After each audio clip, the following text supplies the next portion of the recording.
presentation on the restructuring of Nigeria.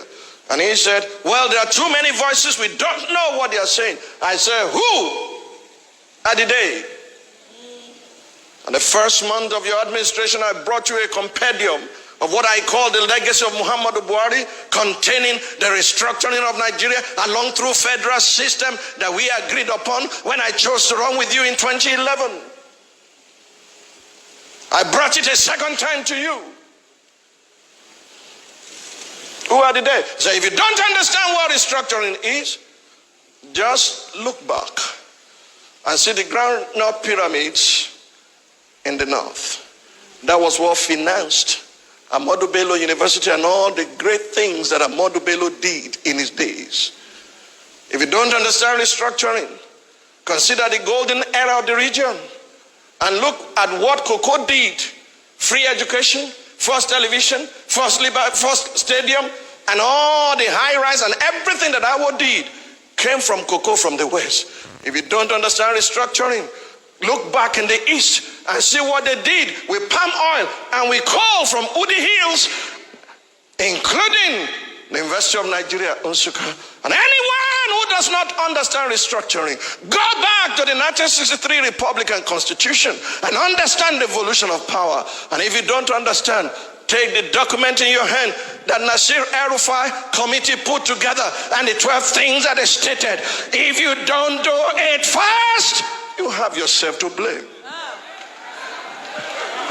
There's going to be restructuring in this land. There'll be fairness, there'll be equity, there'll be justice, there'll be security, there'll be increase.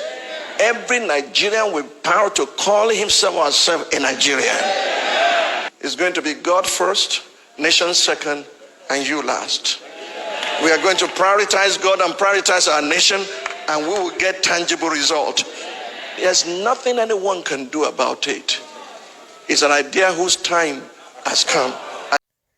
It is always debatable whenever the topic restructuring comes to fore, and many people at different fora have given their intellectual opinions on the subjects of discussion.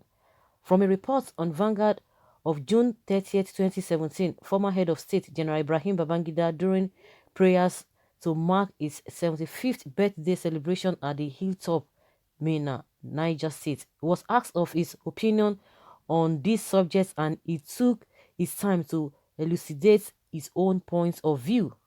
But what exactly is restructuring? Given the reality on ground that Nigeria is presently a federation, it is not surprising that different political actors have shared their opinions in different perspectives to the concepts of restructuring. Babangida, in that report, strongly advocated for devolution of powers to the extent that more responsibilities are given to the state, while the federal government is vested with the responsibility to oversee our foreign policy, defense, and economy.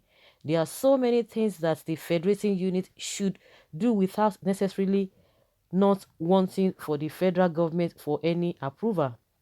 Although from a careful study and analysis, restructuring and devolution of powers to states will certainly not provide all the answers to the much clamored for changes and developmental strides in the country. It can only help in some ways to reposition our mindset as we think of better ways of innovating what is available and with the meager resources.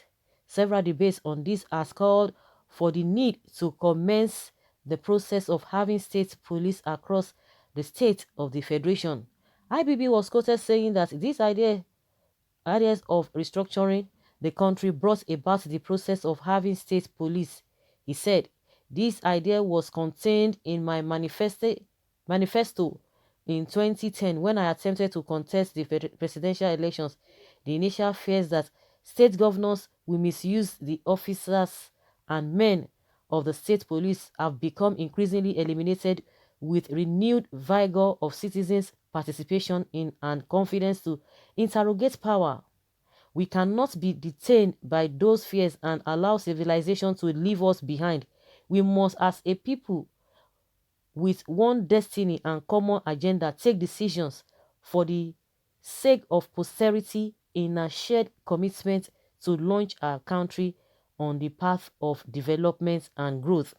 Also speaking in that report, Atiku Abubakar, former vice president of Nigeria during the administration of former President Olusegun Obasanjo, said, "There is no doubt that many of our states are not viable, and we were not viable from the start.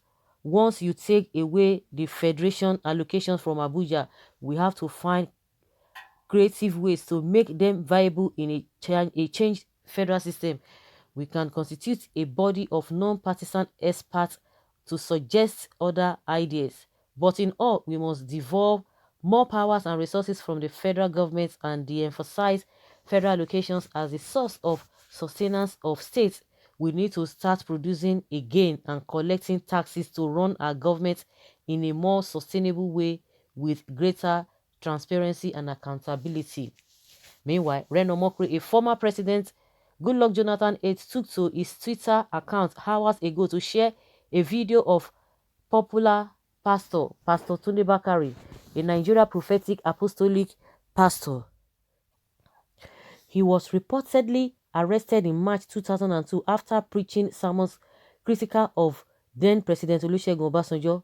He was the running mate of the then Nigerian presidential candidate Muhammadu Buhari in the year 2011 presidential election. Bakare in the video, which resurfaced, was seen advising President Buhari to look back at the good old days of cocoa boom in the west, groundnut pyramid in the north, and palm oil boom in the east and south. These are ways he pointed out that restructuring should look like, giving federating units some powers to generate their wealth and envelop themselves, and in turn pay tribute to the federal government. And that is exactly what um Omokre has really posted, and Omokre tweeted that the fearless and sagacious pastor speaks inconvenient truth to General Muhammadu Buhari. That's also talk with the here. Talk. So who are the people who are obstacles to the progress of this country? Who are the people who are hindering the wealth and good development in this country? They were always giving excuses. It cannot be this, it cannot be that. God, now your hand with day, oh. God, now your hand, now in with day. This is really, really terrible. We talk every day. Nothing is coming out. Talk. Eh? Action they say speaks louder than words. It can be said, but can it be done? Exactly my thoughts. Exactly. Even tell this man now to go there now by tomorrow now. He will begin to change. He will begin to change his mouth. He will begin to say another thing. He will not be telling you, oh, I wasn't there. I didn't know what has been happening in the government. Oh, I didn't know because I was speaking from the outside. But now that I got in, I don't even know what to do. I don't know. It is okay. Just give us time. Give us time. A lot of people are even blaming Jonathan that he would have even implemented that confab, that 2014 confab. But maybe he was thinking that he was going to come back. But see where we are today. Just imagine where we are today. So guys, let's hear your opinion. Leave a comment below and let's know your thoughts on this. Thank you.